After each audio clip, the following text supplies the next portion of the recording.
Libya was supposed to be a success story. After the fall of Muammar Gaddafi in 2011, Western leaders congratulated themselves on avoiding another Iraq by letting the Libyans write their own future. The problem was that Libya didn't have a functioning government to pick up the pen. What it did have was a battlefield full of ex-rebels, jihadists, tribal militias, and weapons circulating like Halloween candy. NATO's air campaign had ended, the cameras were packed up, and the world had moved on. Libya, however, stayed exactly where it was, fractured, unstable, and increasingly hostile to anything wearing a foreign flag. Benghazi, the birthplace of revolution, carried both symbolic weight and practical danger. Every faction that mattered had a presence there, from local neighborhood brigades to well-armed Islamist militias that had fought Gaddafi and weren't eager to give up their guns just because a transitional government in Tripoli said they should. The Libyan state existed mostly on paper. Real power sat with whoever controlled the nearest pickup truck with a mounted machine gun, and Benghazi had a lot of those. Into this environment, the United States maintained a light diplomatic footprint. Not an official consulate, not a standard embassy detachment, just a special mission compound, or SMC, a kind of diplomatic halfway house operating in a city where the only constant was unpredictability. It wasn't built for long-term presence, nor was it hardened like an embassy. It was a cluster of walled buildings rented from a local businessman, never intended to withstand a coordinated attack. Still, it served a purpose, keeping the U.S. informed about what the armed groups were doing, which ones were cooperating with the transitional government, and which ones were busy looting Gaddafi's stockpiles of weapons and shipping them across the region. Just a few miles away sat the CIA Annex, which didn't officially exist, but was widely understood to be the place where serious intelligence work happened. It was fortified, though not invulnerable, and staffed with a mix of CIA officers and global response staff, former military and contractors whose job was to protect the people doing the intel gathering. These were the guys who kept their boots by the door and the rifles within arm's reach, because in Benghazi, bad news had a habit of arriving without warning. Throughout 2012, that bad news grew more frequent. Attacks on international organizations increased. The Red Cross had already pulled out. The British ambassador's convoy had been ambushed with an RPG, which is generally the diplomatic equivalent of a breakup text that says, "It's not me, it's you, but mostly it's you." The U.S. compound itself had been probed by small-scale attacks, nothing catastrophic, but enough to raise alarms among the security personnel on site.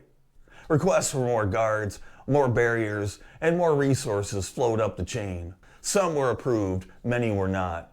Budget concerns, bureaucratic inertia, and the belief that Benghazi still offered strategic value kept the mission open even as the warning lights blinked brighter. Still, the U.S. didn't want to abandon Libya entirely. The country was too important geographically, sitting on the southern edge of the Mediterranean and serving as a launch pad for weapons spreading into Egypt, Tunisia, Mali, Syria, and wherever else someone was willing to pay for them. Chris Stevens, the U.S. ambassador to Libya, understood this better than most. He had built strong relationships with Libyan leaders during the revolution and believed that engagement, not retreat, was the only way to stabilize the place. Stevens was respected in Benghazi far more than most foreign officials, and when he decided to visit the city in September 2012, it wasn't out of recklessness. It was because he felt the U.S. couldn't influence events from afar. Inside Washington, the intelligence picture was blurry. Analysts could see rising threats, Ansar al-Sharia among them, but Libya was full of armed groups with overlapping loyalties, shifting alliances, and wildly inconsistent intentions.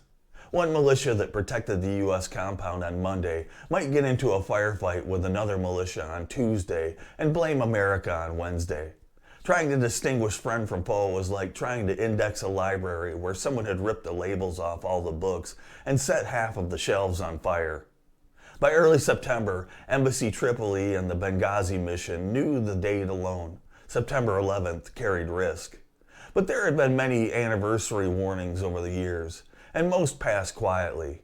Benghazi wasn't Iraq or Afghanistan. It didn't have a standing insurgency targeting Americans daily. The threat was more like static electricity, always in the air, unpredictable, and capable of igniting something without notice. The compound staff kept up daily routines, though no one mistook Benghazi for stable.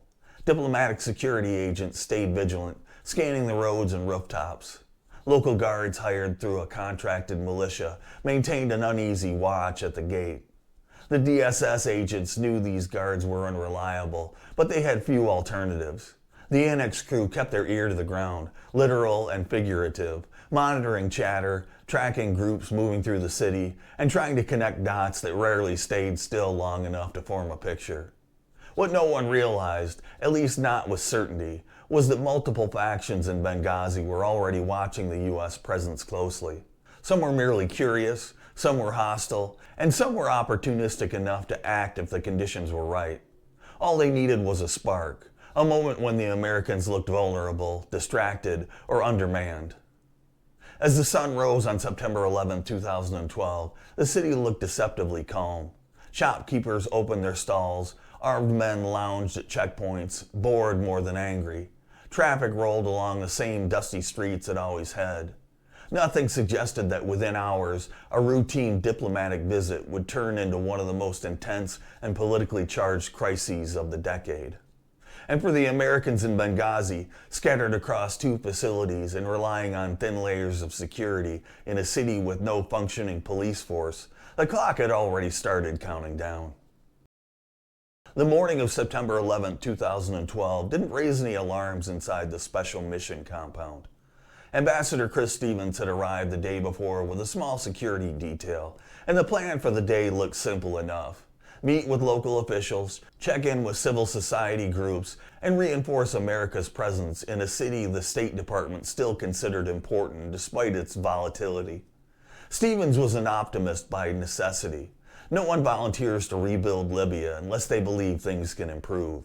But even he understood that Benghazi required equal measures of caution and persuasion. You smiled, you shook hands, you listened, and you hoped the man across the table didn't also moonlight with a militia after dark. The compound staff went about their routines. Diplomatic security agents patrolled the interior, checking locks, gates, and camera feeds. Local guards sat at the outer perimeter, rifles slung across mismatched uniforms, doing their best approximation of a professional security force. It wasn't ideal, but it was the best available in a city where every reliable fighter was already loyal to someone else. Inside, the ambassador worked through meetings, taking notes, discussing the state of local governance, and encouraging Libyans to stay engaged in shaping their country's post-revolution future. As daylight faded, the temperature dropped just enough to draw people outdoors. Benghazi is a city that wakes up at night. The daytime heat gives way to cooler air, and neighborhoods start to hum with activity. Under normal circumstances, the sound of voices outside the compound wouldn't have worried anyone. But on this night, small clusters of men began appearing near the outer walls earlier than usual. Some leaned against cars, some lingered by the streetlights, and some stood just beyond the glow of the lamps, close enough to be noticed but far enough to be ambiguous. Were they curious? Were they scouting? Or were they something else entirely? No one inside the compound could say for sure. The camera feed showed shadows moving, heads turning, shapes lingering. Diplomatic security agents radioed each other to keep eyes on the activity, but didn't escalate. Benghazi had a pattern of unpredictability. The city could swing from quiet to volatile and back again for no reason anyone could explain. Watching a handful of loiterers didn't meet the threshold for alarm, even if it tightened the nerves of those who'd seen the warning signs building all year. Chris Stevens finished his last meeting and returned to the compound as night settled fully. He took time to write in his journal, a habit that helped him process the day's events. Not long after, he exchanged a few messages with his staff and checked on the team. The mood was calm, the facility was quiet, and then, without warning, that quiet collapsed. Just after 9:40 p.m., the outer gate guards reported increased activity at the perimeter. The DS team moved toward the operations rooms to assess. A moment later, the first wave of attackers emerged from the darkness. Dozens of armed men surging forward, shouting, firing weapons, and overwhelming the stunned local guards almost instantly. The security feed lit up with chaotic movement as militants flooded through the main gate, some carrying rifles, others with fuel cans, and a few with makeshift explosives. The compound's perimeter, never designed to repel a coordinated assault, folded rapidly. Diplomatic security agents slammed the villa doors shut and barricaded them while radioing, "We're under attack, we need help now." The Libyan guards scattered or surrendered. No one expected them to die for a paycheck. The attackers swept into the courtyard, firing at anything that moved, lighting buildings, and forcing the defenders to fall back deeper into the main villa. Inside, Chris Stevens and Information Management Officer Sean Smith joined the DS agents, who immediately began sealing rooms and preparing to fight from the inside out. They knew they were outnumbered. They knew reinforcements were miles away at the CIA annex. And they knew the villa, despite its reinforced doors, was vulnerable to fire, something the attackers seemed intent on exploiting. Within minutes, smoke began seeping through cracks in the doors. Attackers had set fire to the building's exterior, hoping flames would flush the Americans out. The villa's interior filled with thick, toxic smoke faster than anyone expected. Benghazi villas weren't exactly built to modern fire code. The DS agents scrambled to deploy smoke hoods and guide Stevens and Smith toward the safe room, but visibility plummeted as the air became unbreathable. The radio crackled. One of the agents called the annex again. "We need you now. We're losing the building." At the annex, the GRS operators were already gearing up, frustrated at the hesitation from their leadership, who were trying to coordinate with local militias for safe passage. The operators didn't want to wait. They'd spent their careers running toward gunfire, not away from it. But the chain of command required at least an attempt at coordination. Minutes dragged like hours. Back at the villa, the situation deteriorated. DS agents tried repeatedly to enter the safe room area to pull Stevens and Smith out, but smoke filled the hallways like tar. The heat forced them to crawl on hands and knees, inching forward, blind, feeling walls and hoping to find their colleagues before the flames cut off access completely. One attempt found Smith unresponsive near the doorway. The agents dragged him out, carried him outside through a side window, and attempted resuscitation. By then, the villa was burning too fiercely for another entry. Stevens was still inside, somewhere beyond the smoke and collapse. The attackers, unaware or unconcerned about who remained in the building, continued shooting and setting fires. The DS team regrouped outside, choking from smoke, trading gunfire with militants who now had control of most of the compound. They were massively outnumbered, outgunned, and pinned down in a courtyard illuminated by burning buildings. The call to the annex went out again. "If you're coming, come now." The operators didn't need more persuasion. They were already in their vehicles, engines running, weapons loaded, and tempers boiling.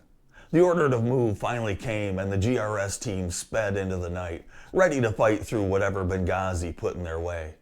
Inside the burning compound, the Americans still alive could hear distant engines approaching from the city. Whether those engines carried help or more attackers, no one knew. But the night had only begun, and the worst was still ahead. The call for help from the Special Mission Compound didn't just light up the radios at the CIA annex. It lit up every instinct the Global Response Staff operators had honed over years of Special Forces deployments. When the first shots fired, "We need assistance now," transmission came in, they were already pulling on plate carriers and throwing rifles over their shoulders. These were not men who needed pep talks or mission briefings. They knew their colleagues were in trouble, and that was enough. But the annex wasn't a military base, and the people running it weren't tacticians trained to make split-second calls in combat. The chief of base hesitated, trying to balance the need for immediate action against the political and operational risk of charging into a city full of militias with no clear friend or foe markers. Benghazi wasn't a battlefield where uniformed enemies lined up by the thousands. It was a maze of overlapping loyalties. The wrong turn could land the team in a militia ambush. The wrong street could be controlled by fighters who would happily trade an American for influence. And the wrong convoy, without local escort, could ignite a firefight that dragged in factions no one wanted involved. The operators understood the logic, but logic didn't matter when Americans were trapped in a burning building. Every minute counted. They pressed harder. "They're gonna die if we don't move." Still, the hesitation remained, stretching seconds into minutes and minutes into frustration thick enough to taste. The city outside was alive with gunfire, sporadic, distant, but unmistakably growing. Benghazi wasn't just having another night of militia posturing. Something bigger was happening, and the SMC was the epicenter. Finally, the green light came, not because the situation improved, but because it had become too dire to justify waiting. The order was simple: go. Engines roared to life, the operators rolled out in unmarked SUVs, headlights off, weaving through the darkened streets with weapons resting on door frames, ready to fire the moment they encountered the enemy. Benghazi after sunset was a city of shadows, and the route to the compound demanded traveling through neighborhoods where allegiances changed block by block. The team's radios crackled constantly, some updates from the besieged compounds, others from the annex, and others pure static. The closer they got, the more the city shifted from tense to hostile. Fighters clustered at intersections. Pickup trucks idled with men gripping AKs. The operators had to make split-second calls at every turn. Push through or divert. None of the men riding with them were new to combat, but Benghazi required a different kind of awareness. Fight the wrong group and you'd start a chain reaction. Near the compound, the sound of gunfire sharpened, rolling through the side streets like metal tearing. Smoke lifted into the sky, black against the dim glow of burning debris. The compound was already ablaze. If they had any doubts about the urgency, the flames erased them. The GRS team arrived under fire. The attackers were spread across the courtyard, firing at the remaining DS agents who were pinned down behind makeshift cover. The operators dismounted instantly, fanning out with a kind of fluid precision that comes from years of high-risk deployments. They pushed into the compound, clearing pathways and returning fire in short, controlled bursts. Within moments, the fight shifted. The attackers, who had largely overwhelmed lightly armed guards until now, suddenly found themselves facing men who shot back with training, accuracy, and aggression they weren't expecting. Inside the chaos, the first priority was finding the ambassador and locating anyone alive. The smoke pouring from the villa twisted upward into the night, thick enough to choke from yards away. The operators fought through rooms filled with heat and near-zero visibility, crawling across floors to avoid inhaling the densest fumes. They swept through the interior, calling out, banging on doors, searching every pocket of darkness they could reach. They found Sean Smith first, unconscious and unresponsive. They shattered a window and dragged him through it, pulling him into the open air where DS agents tried desperately to revive him. But the villa was collapsing, flames eating the interior, making any further entry nearly impossible. Stevens remained inside, but without visibility or breathable air, the operators had hit the limit of human endurance. Every attempt to re-enter was driven back by waves of heat and collapsing debris. They called his name, no answer. They tried different entry points, all blocked. At some point, even the most determined rescuer had to recognize that the building itself had become the enemy. With the attackers regrouping and the compound becoming untenable, the GRS team shifted priorities. They rescued the surviving DS agents and other personnel, forming a defensive bubble as they fought their way back to the vehicles. The operators covered the withdrawal with disciplined bursts of fire, pushing the attackers back just far enough to extract everyone still alive. The convoy departed the burning compound under sustained gunfire. The path back to the annex wasn't guaranteed. If the wrong militia spotted them, the convoy could vanish into Benghazi's unforgiving maze. But they sped through the streets with the kind of confidence that comes only from necessity. At the annex, the gate swung open, guards waving them inside as engines screeched through the entrance. The Americans piled out, exhausted, smoke-blackened, furious, and grieving. They had gotten most of their people out, but Stevens was missing. Smith was gone. The night, however, was far from over. Benghazi rarely let a fight end quickly. When the annex gate shut behind the rescue convoy, the operators barely had time to breathe before shifting into full defensive mode.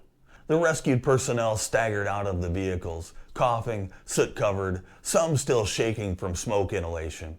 The DS agents who had survived the compound assault moved with the jittery focus of men running on adrenaline alone. They knew the attackers weren't finished. Benghazi didn't do clean endings. Inside the annex, everyone understood the next phase of the fight wasn't going to wait politely. The GRS operators spread out, calling for ammunition, repositioning rifles, and moving with the controlled urgency of people who'd done this 100 times. The annex wasn't an embassy fortress. It was better protected than the SMC, but not built to withstand a citywide onslaught. Some walls were solid, some weren't. Some firing lanes existed, others needed to be improvised on the fly. The first order of business was establishing a perimeter. Rooftops became overwatch positions, with operators crouched behind satellite dishes and short walls, scanning the streets for movement. The silence of the compound lasted only minutes before gunfire began crackling from the direction they'd just come. It wasn't aimed at the annex yet, more like probing shots or celebratory bursts, but no one mistook it for anything harmless. Inside the operations room, the chief of base updated Washington, Tripoli, and anyone else who would listen. The message was simple. We've recovered survivors from the SMC. Ambassador Stevens is missing. The attackers are regrouping. We need reinforcements immediately. In Tripoli, the embassy security team was already scrambling. A small group, often called Team Tripoli, was organizing a flight, trying to secure aircraft, dealing with the Libyan authorities who are more adept at creating delays than solving crises. Every conversation with local militias was a negotiation, and every negotiation required favors, reassurance, or the subtle implication that refusing American requests might lead to consequences down the line. Problem was, Benghazi militias didn't care much about hypothetical consequences. Meanwhile, the annex teams prepared for the inevitable. When the first probing rounds hit the outer walls, nobody flinched. The operators returned fire methodically, not wasting a single bullet. The attackers kept their distance at first, testing boundaries, shouting from the street, appearing briefly in alleyways, then ducking out of sight again. They acted like they were feeling out the defenses, trying to gauge how many Americans were inside. Inside the main building, the rescued personnel collected themselves. Smoke-scarred faces, some trembling hands, but the training held. Radios stayed open, medical gear was brought out, and everyone not on a weapon got busy doing something useful. The DS agents briefed the annex leadership on what had happened at the SMC. Their voices were steady, but the grief sat heavy in the room. Smith was gone, Stevens was almost certainly still trapped inside the burned villa, and they had watched an assault unfold that they were never equipped to repel. Outside, more gunfire erupted, this time closer. The attackers weren't a single unified force. They seemed to come from different directions, different groups, each joining in for their own reasons. Benghazi militias operated with the same coordination you'd expect from cats in a bag. They shared space, not strategy. But they all agreed on one thing: the Americans were a target. The operators on the rooftop coordinated fields of fire. They called out movements: 2 armed northeast corner, pickup truck approaching from the south, 3 on foot near the alley. Gunfire echoed in short bursts as they pushed back each probe. The annex lighting stayed dim to avoid silhouetting defenders, and the night took on that strange glow combat zones get, where the shadows feel thicker than the darkness itself. As the firefight settled into a rhythm, news arrived that Tripoli had secured a flight and was preparing to depart. Glenn Doherty, part of the reinforcement team, was among them.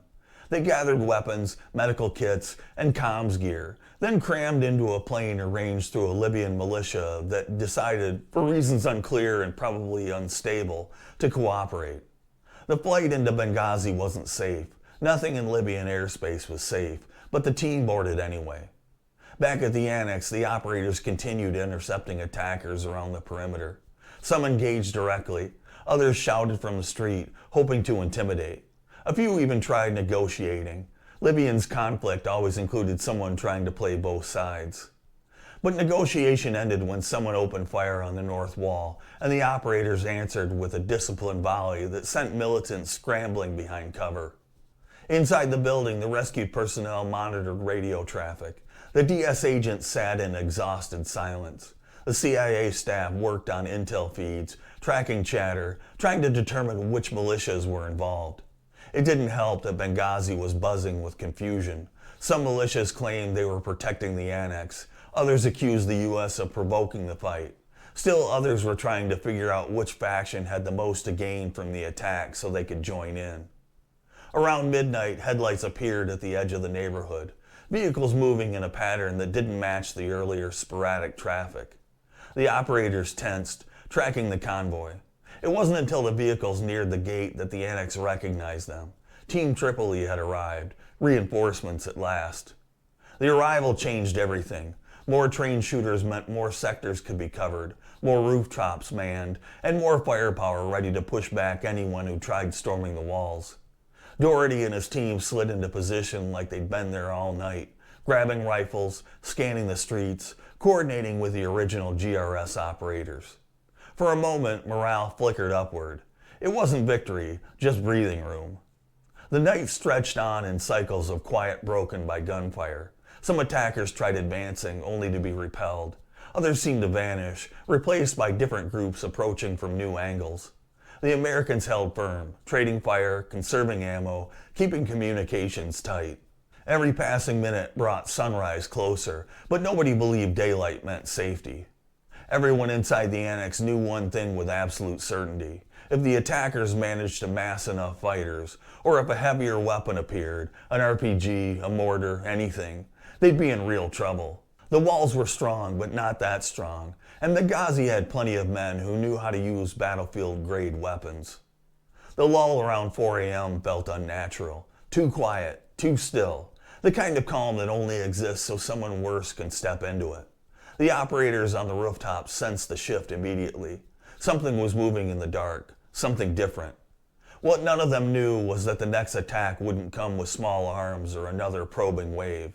It would come from above. And when it hit, it would change the night completely. The hour before dawn is when most firefights lose steam. Nerves cool, ammunition runs low, and even the most determined fighters start drifting away to pray, sleep, or brag about whatever they think they accomplished. But the quiet settling over the Annex around 4 a.m. didn't feel like fatigue. It felt like intention. The operators on the rooftops could sense it in the stillness. The way stray dogs stopped wandering the alleys, and the way the breeze seemed to hold its breath. Something was shifting. The operators scanned the streets with disciplined precision. Every corner that had been busy earlier was now empty. The cars that had been idling near intersections had disappeared.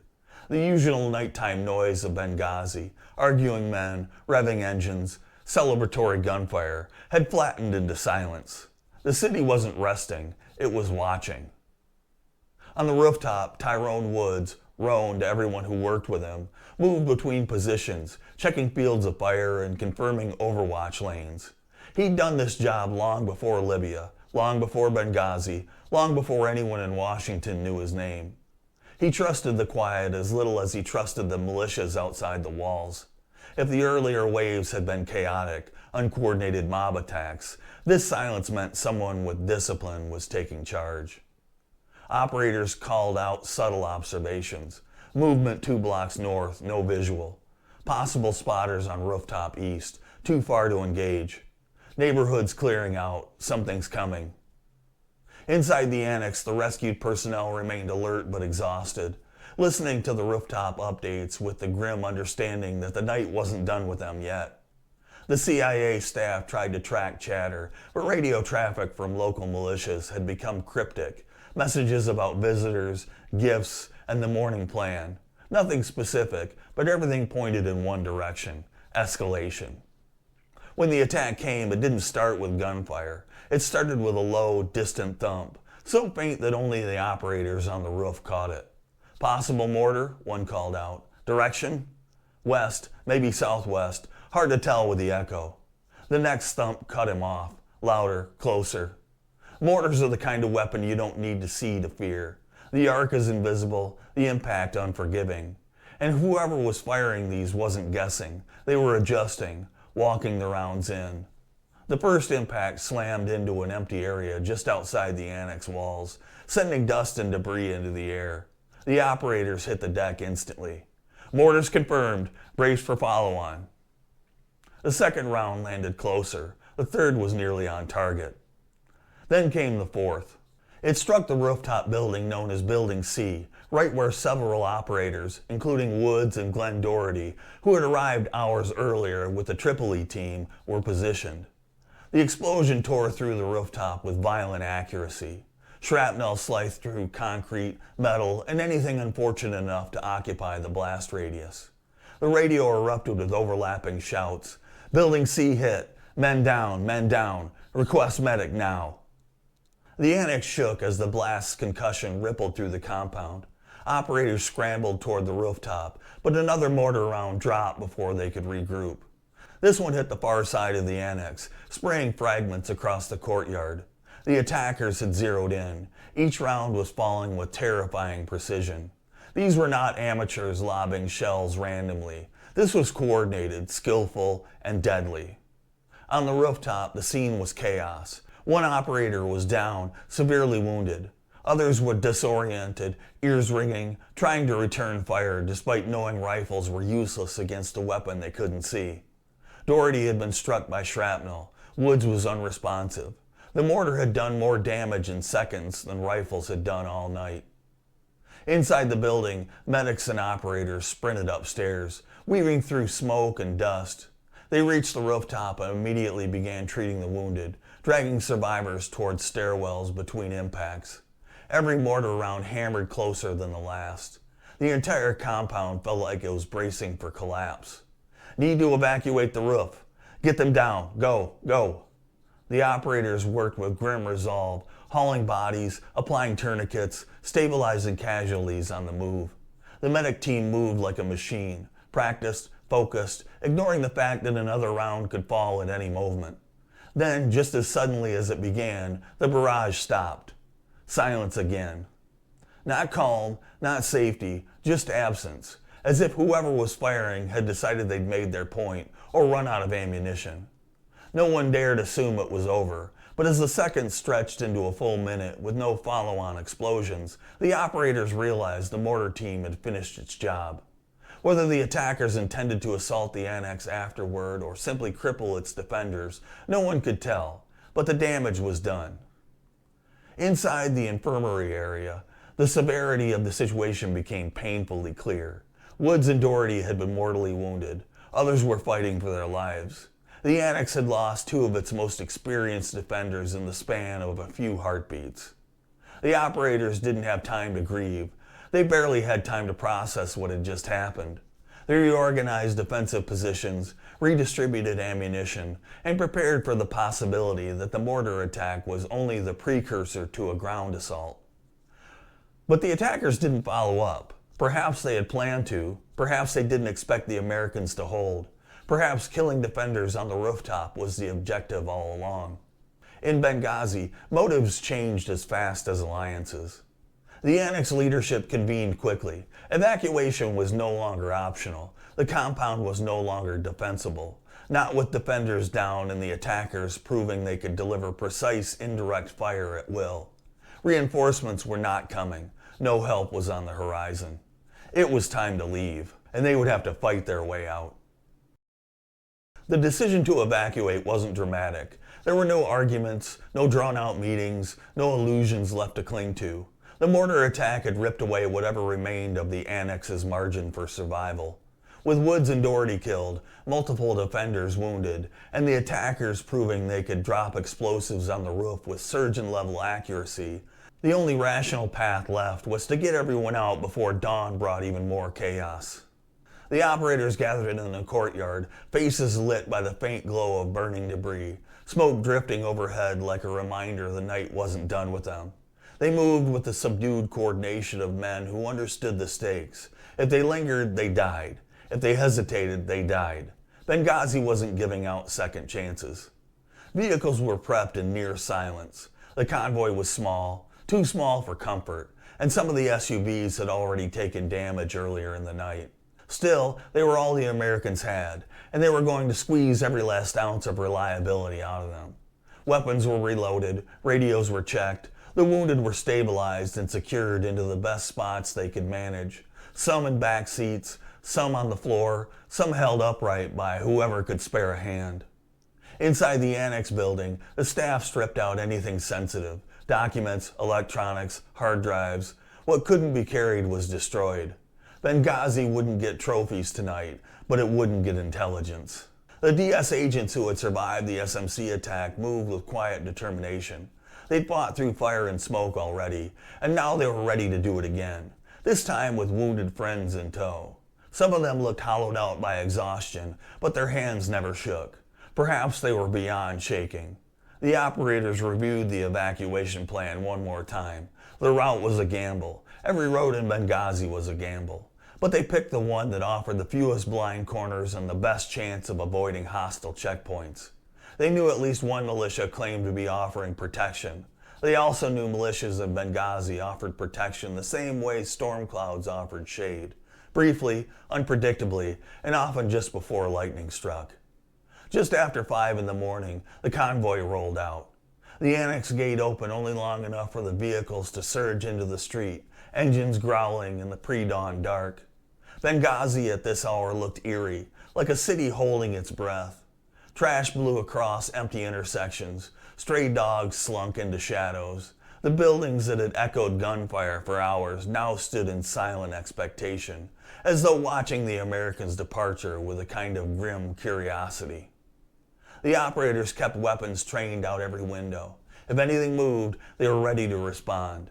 But the attackers didn't show. Whether they were regrouping, celebrating, or simply unaware the evacuation was underway, no one could say. Silence didn't feel like mercy. It felt like the eye of a storm they were trying to outrun. As they pushed deeper into the city, the convoy reached its first major choke point. A traffic circle notoriously controlled by militias who changed allegiance as casually as flipping a coin. Tonight it was empty, too empty. The operators kept the vehicles rolling, refusing to slow down long enough for an ambush to materialize. Farther along, they encountered a small group of armed men who stepped into the street, weapons visible but not raised. The lead SUV didn't stop, didn't negotiate, it accelerated.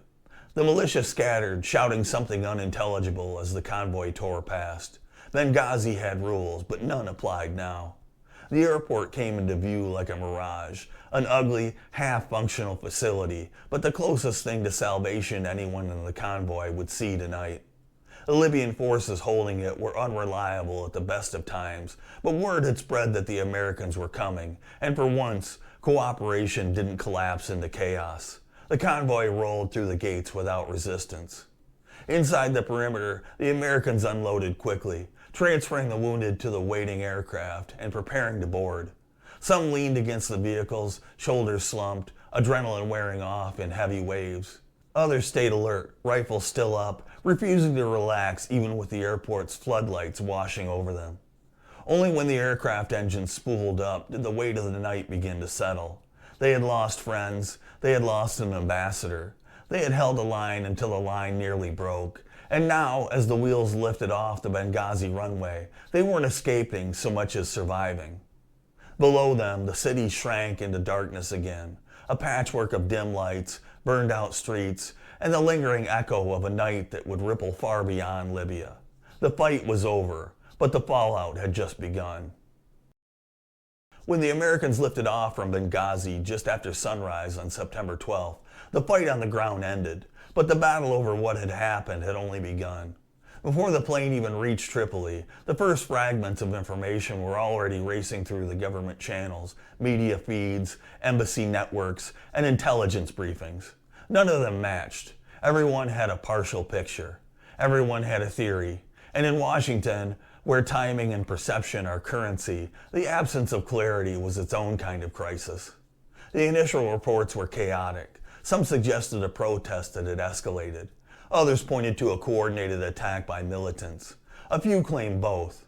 Early intelligence cables referenced demonstrations elsewhere in the region, triggered by an inflammatory online video. So when word first reached Washington that the Benghazi compound was under assault, it wasn't immediately clear whether the two events were connected. In a region where outrage could ignite overnight, the possibility didn't seem far-fetched. Inside the Situation Room, staff scrambled to assemble a timeline. Analysts shifted through partial messages, satellite imagery, and rapidly evolving updates from Tripoli. The communication chain was clogged with contradictory details, buildings on fire, personnel missing, reinforcements en route, possible militia involvement, conditions deteriorating. The fog of war wasn't a metaphor, it was the operating environment. By the time the evacuation succeeded, the tragic reality was known. Ambassador Chris Stevens, Information Management Officer Sean Smith, and 2 former SEALs, Tyrone Woods and Glenn Doherty, were dead. Dozens of attackers had stormed the SMC. The annex had endured hours of assaults. Mortars had been used with lethal precision. And it had happened not in Afghanistan or Iraq, but in a city the U.S. still insisted it could work with. The news hit Washington with the force of a political earthquake. Within hours, media outlets were scrambling for details. Commentators filled airtime with speculation, and political operatives from both parties recognized immediately that Benghazi would not fade quietly into the news cycle. A U.S. ambassador hadn't been killed in decades. The attack had occurred on September 11th, and it had taken place in a country where the U.S. had intervened militarily the year before. It checked every box required to become the center of a political firestorm. The State Department launched its own crisis response, working to piece together what had happened, notify families, and stabilize embassy operations across the region. Secretary of State Hillary Clinton appeared on camera within hours, offering condolences and condemning the attacks. But inside the department, the anger and grief ran deeper than any statement could convey. The security personnel who had survived Benghazi were giving their debriefs, and every detail painted a picture of a mission that had been operating under tremendous strain: thin security, rising threats, unfulfilled requests for additional manpower. Congress, sensing both tragedy and opportunity, shifted into gear almost immediately. Hearings were discussed within days. Committees requested documents, timelines, cables, and briefings. Lawmakers from both parties expressed shock and outrage, though motivations varied, some sincere, some political, some opportunistic. No one wanted to be seen as ignoring the death of an ambassador. No one wanted to be accused of failing to ask hard questions. And no one wanted to miss the chance to stake out moral ground ahead of the upcoming presidential election. Meanwhile, intelligence analysts worked day and night to determine who had launched the attack. Early assessments pointed to local militias, particularly Ansar al-Sharia, an extremist faction operating openly in Benghazi. But analysts also noted the chaotic, almost amateurish nature of the initial wave, contrasted sharply with the professional accuracy of the mortar attack on the annex. That split raised new questions. Was the attack planned? Was it opportunistic? Was it a convergence of multiple groups? The answer, even years later, would remain complicated. The State Department's Accountability Review Board, the ARB, began its work quickly. Led by seasoned diplomatic and military officials, the ARB dug into security requests, threat assessments, facility designations, and command decisions. Their findings were blunt. Security at the SMC had been inadequate. Requests for more personnel and resources had been delayed or denied. The overall threat environment in Benghazi had been underestimated, and failures in communication had left the mission exposed at the worst possible moment. The ARB didn't lay blame on specific individuals for the attack itself, but it did hold the State Department accountable for systemic weaknesses. Reforms were recommended immediately: better threat analysis, clearer chains of command, improved physical security standards, more rapid deployment capabilities, and reevaluation of how temporary diplomatic facilities were classified. But the ARB findings were only one piece of the reaction. Congress launched multiple investigations. The House Oversight Committee, Senate Intelligence Committee, House Intelligence Committee, and eventually the House Select Committee on Benghazi. Each brought its own focus, its own questions, and its own political undertones. Witnesses were called to testify: security officers, intelligence analysts, senior diplomats, White House staff, CIA officials. Testimony often conflicted, not because people were lying, but because the night itself had unfolded with such chaos that no two vantage points produced the same story.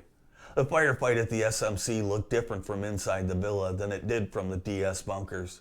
The Annex assault felt different to a rooftop defender than it did to someone pinned down in the operations center.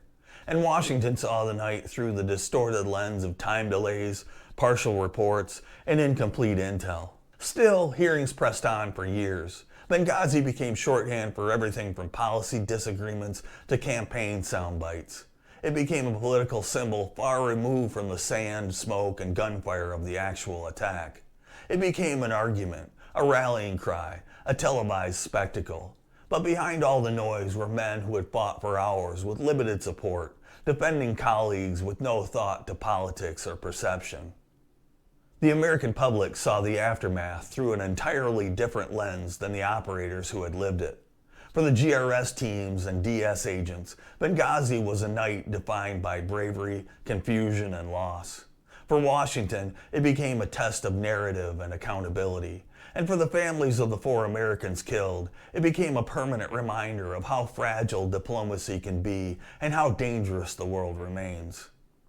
As the hearings dragged on, as political commentators debated motives and mistakes, one question stayed stubbornly unresolved. How had so many warning signs been missed? And how had 4 Americans ended up fighting for survival in a city no one truly controlled? The answer wasn't simple, and it wasn't a conspiracy. It was a chain of failures, misjudgments, and circumstances that converged in the worst possible way. But the lessons from Benghazi, hard-won and painfully earned, would reshape American diplomatic security for years to come. In the weeks after the Americans evacuated Benghazi, the city returned to its usual rhythm of unpredictable violence, celebratory gunfire, and militia turf battles, meaning it was almost impossible to tell that anything significant had happened unless you knew exactly where to look. The burned-out husk of the Special Mission Compound stood as the only obvious reminder. The Annex blended back into the noise of the city's half-functioning neighborhoods, and the militias that had swarmed the Americans that night went back to their normal routines, which mostly involved fighting each other. But in Washington, Benghazi didn't fade, it calcified. The lessons extracted from the attack became part of the bureaucratic bloodstream almost immediately, some practical, some political, some long overdue. And while arguments raged in hearing rooms, press briefings, and election cycles, the agencies directly responsible for keeping Americans alive overseas had no time for symbolism. They needed fixes, and they needed them fast. At the State Department, the most urgent lesson was brutally simple. Temporary diplomatic facilities in high-risk areas needed to be hardened or shut down. The Special Mission Compound had been operating in a gray zone, informal, lightly staffed, and not held to the same security standard as official consulates or embassies.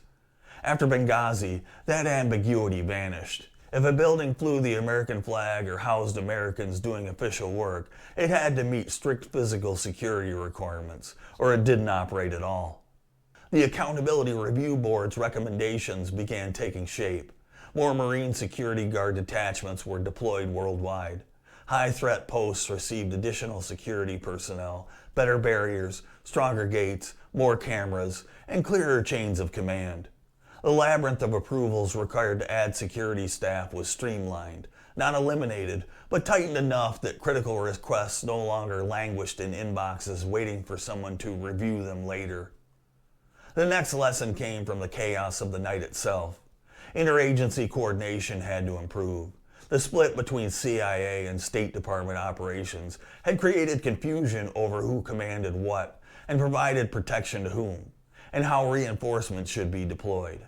The Benghazi operators didn't care about jurisdiction. Bullets don't pause to ask who owns the building they're flying toward.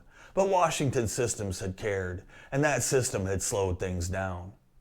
After the attack, protocols were rewritten to clarify who took the lead during crises at mixed-use facilities. Joint training increased, communications channels were upgraded. The goal wasn't perfection, just a system where information flowed faster than attackers could move. The Department of Defense took its own lessons to heart. Before Benghazi, rapid reaction forces capable of responding to embassies under attack were limited, scattered, and sometimes too far away to matter. After Benghazi, those forces expanded. Marine crisis response units were created specifically for rescuing diplomatic personnel in North Africa and the Middle East. They were equipped with their own aircraft, allowing them to launch without waiting for host nation permissions that might never come. It wasn't lost on anyone that, on the night of September 11, 2012, help had been hours and countries away. But beyond the institutional reforms and reorganized chain of commands, Benghazi's most lasting legacy was carried by the people who were there. Diplomatic security agents who had survived the attack went back to work in some of the most dangerous places on Earth, often with better equipment, but with the same mindset as before. Your job was to protect, even when the odds were impossible. The GRS operators who returned to other posts carried with them a night burned into muscle memory, a night where training, instinct, and raw determination kept dozens of people alive. And for many Americans watching from the outside, Benghazi became a symbol of heroism, of failure, of political narratives layered like sediment over the facts. But for the families of Stevens, Smith, Woods, and Doherty, there was no symbolism.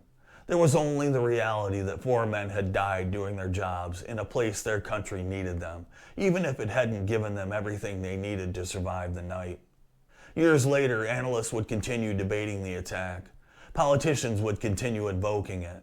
Investigators would continue dissecting it. But the truth that emerged from all the noise was far less dramatic than conspiracy theories and far more sobering than political slogans.